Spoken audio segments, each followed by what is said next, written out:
आई role के हम बेटी के एगो बियाह के गीत सुनाओ तनी। हमारा से ये पापा इतना गुतनी संग ही ले आईनी दाम आद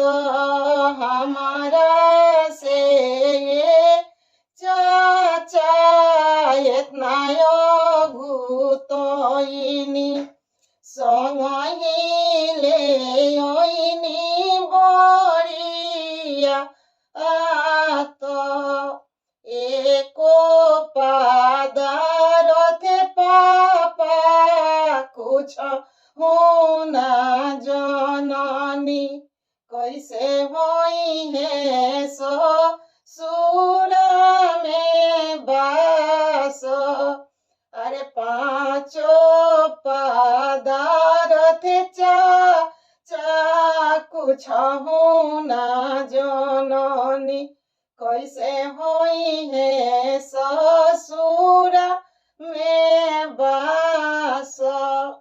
अरे सब कहीं सुतला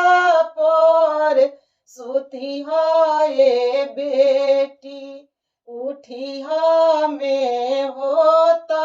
भीनु सार उठी हमें होता भीनु सार अरे सासु ही उठिए ए बेटी अंगनानी रेखिए ननदो काला सवा जुड़ा पानी ननदो काला सवा जुड़ा पानी अरे गोती ना उठिए ये बेटी की चनानी रेखी है ना पड़ी है हमारा के गाड़ी ना पड़ी है हमारा के गाड़ी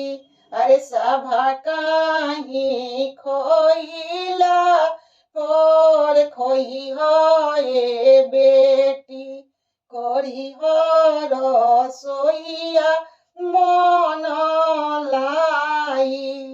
करी हो रसोइया मन लाई अरे सभा कहीं खोइला पर खोई हो ये बेटी करी हो रसोइया मन लाई अरे गाँव ही घर बेटी डोमिलुलु उनका के जवाब जानी दी उनका के जवाब जानी दी अगर बेटी के बियाह के गीत अच्छा लगे तो लाइक करें, कमेंट करें, शेयर करें, सब्सक्राइब जरूर करें।